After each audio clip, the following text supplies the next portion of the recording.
Well, we actually did enjoy a nice few weeks there where Marjorie Taylor Greene's name was not in any headlines, other than, of course, when Jasmine Crockett last week at the DNC took a pretty fun shot at her. But beyond that, we haven't had to see any video clips of Marjorie Taylor Greene. She's not out there doing stump speeches. She was, for all practical purposes, in hiding for many, many weeks, and we didn't have to talk about her, and I loved every second of it.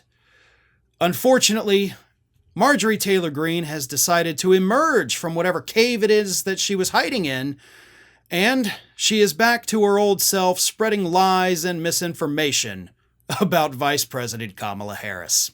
It all started last Thursday evening after Harris's speech at the Democratic National Convention, which once again pulled in millions more viewers than Donald Trump's speech at the RNC. But Marjorie Taylor Greene got on social media, put out a very simple little post, but it was enough to get in the headlines, so we got to talk about this crazy person again. And Greene said this: Kamala will make abortion up to the day of birth the law of the land as a major part of her presidency. Absolutely tragic. Okay, first of all, most important thing to get out of the way here, that's not true. Abortion up to the moment of birth has never once, ever been a part of any Democratic platform. It has never been a thing that Democrats have pushed. And unless there is a situation where somebody is in imminent danger, is not something that any doctor in this country would do. In fact, at that point, they typically end up putting the life of the child above the life of the mother. So they're going to do what they can to save the baby at the moment of birth, more so typically than they would the mother. So this is medically false, it's politically false, and it's just all around a big, fat, giant whopper from the newly emerged Marjorie Taylor Greene. In fact, just as a point, and this is something, by the way, all Democrats need to tuck into your belt so you know this statistic, only 1% of abortions in the United States take place after the 21st week. 1% after 21 weeks. So 99% take place before 21 weeks, okay? So again, tuck that into your belt. That is a handy little statistic that I think everybody needs to be aware of. But what drives me crazy about this talking point from Marjorie Taylor Greene, which we have heard from her plenty of times in the past, we have heard it from other Republicans, but this is where they go. And honestly, at this point, I think this is a major factor in why Republicans across the board have just been doing so poorly with voters in the last couple cycles here. They can't speak in real terms. Republicans have to resort to fear. They have to immediately go to these extremes. Like, hey, Democrats are in favor of actually killing kids when they're on the playground. Like, no, that's not a part of abortion. But y'all go to those extremes using the most ridiculous made-up scenarios in your own heads. And what does that do? Do you think that actually wins over voters? Do you genuinely, Marjorie Taylor Greene, think that your followers, your voters, and every other voter in this country, do you think they're so stupid that they don't know that that is just an extreme exaggeration that doesn't ever happen? Some of them are dumb enough to believe it, trust me. Most of them are not. And so that's another part I want to hit on with this, is that voters all over the country, when you hear Republicans make such extreme statements, whether it's, oh, Democrats want abortion up to the, 5 minutes after the baby's born, you got a 5-minute rule. No, that's extreme, but they tell the lie because they think you're stupid. When Donald Trump says that more than 100% of the jobs created in this country go to illegal immigrants.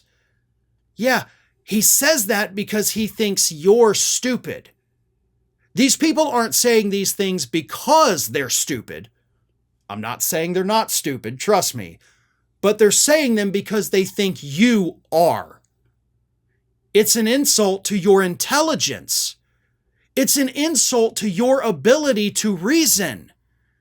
And every single person in this country that goes out there and votes for the people who make these insane claims, you're proving them right. Now, I don't know about you, but for me, that is not a way I would want to go through my life. I don't want to vote for somebody who sits there and knowingly lies to my face. Okay? It's one thing to vote for somebody and then they don't keep their campaign promise. It's another thing to vote for somebody that is out there telling you such outlandish lies that even a child would see through these lies. But that is what Republicans do, because that is all Republicans have. They try to scare the dumbest people in this country into believing the most ridiculous possible things that, again, not even medically possible. It's not something a doctor would be willing to do. But here they are making these claims.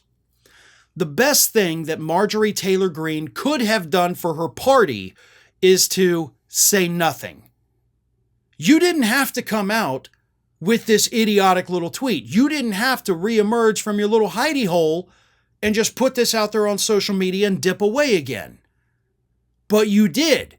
And now you've created yet another problem for your party by turning off people, by going to these extreme exaggerations that everybody knows are not true. The Republicans, I firmly believe, had tucked her away nicely. And I do think this was a concerted effort, either by the Trump campaign, like, hey, this guy's struggling enough, we don't need you out there being crazy, you go away. Or maybe the Republicans in the House and Senate said, hey, he's struggling, that means we're struggling, so you just chill the F out. Go on a vacation, go to your district, maybe do a couple little speeches, don't bring any cameras, and just be quiet. We've got to fix what's wrong with our party.